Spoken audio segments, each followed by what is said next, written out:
several counter-arguments that are often made when the international community is criticized for doing nothing or too little to stop the genocide.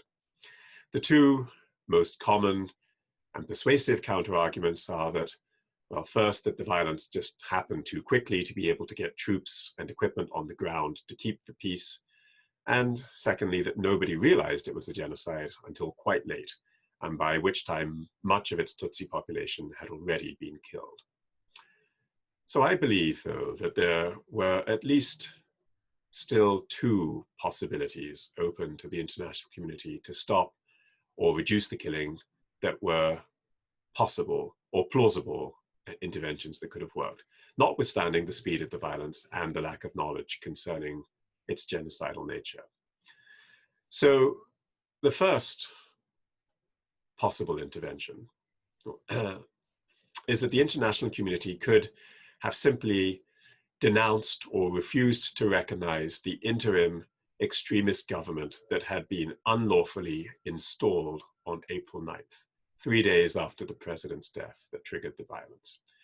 And the international community could have instead continued to call for and support the lawfully constituted cabinet composed of many moderates that had been in place at the time that the president was assassinated. The effect of this, to recognize the lawful government, would have been to make it much more difficult for the extremist, unlawful government at the center to issue legal commands, orders, to the government at the local level. The lawful government would have been able to claim this legal authority for itself. And this local control, these orders given to the local government authorities, was crucial. It was the capture of the state at the local level that was decisive for the nationwide mobilization of the population. The commitment of local burgomasters and prefects was pivotal to the mass mobilization and mass violence that followed. It was feasible for the international community to resurrect and protect the lawful government. 16 of its 19 ministers were alive and well, just in hiding for fear of their lives. The Prime Minister designate, Faustin Twagiramungu, was already in the safekeeping of UNAMIR, the UN peacekeeping mission on the ground. Moreover, the Belgian contingent of the 1,400-strong evacuation force that landed in Kigali on the very same day the extremist government was illegally constituted, April 9th, was equal to the task of protecting and evacuating the lawful cabinet, which could have even have established itself safely outside of Rwanda. But instead of doing any of these things, the international community never denounced the extremist government. In fact, even after the UN's Department of Peacekeeping operations had been informed of ethnic cleansing taking place in areas under its control, it never denounced the extremist government.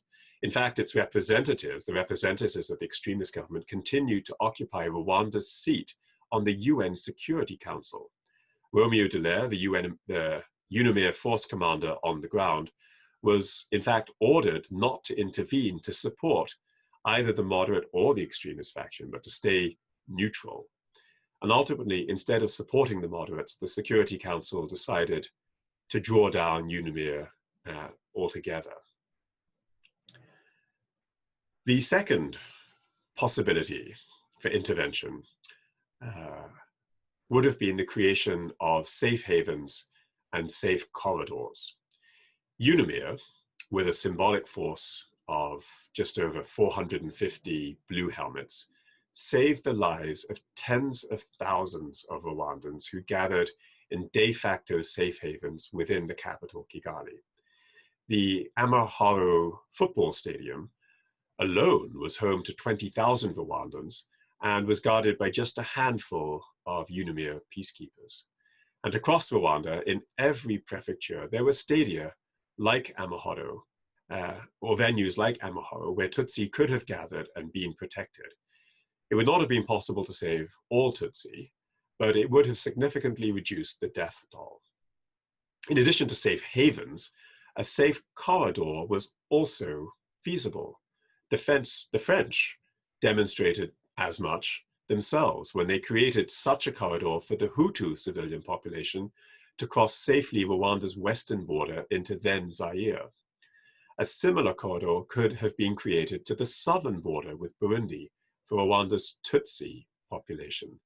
The two southern prefectures, Gitarama and Butare, were home to nearly a third of Rwanda's Tutsi population, and many Tutsi from other prefectures had fled to these prefectures, Gitarama and Butare, because the violence did not break out there in those prefectures for over 2 weeks. So there was time to establish this corridor as well.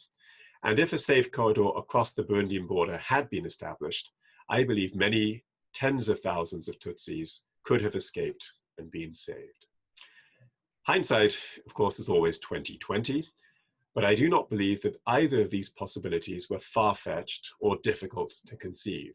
Supporting the lawful and moderate government should have been mandatory, and safe havens and safe corridors, well, they were already known and used for humanitarian purposes in other crises.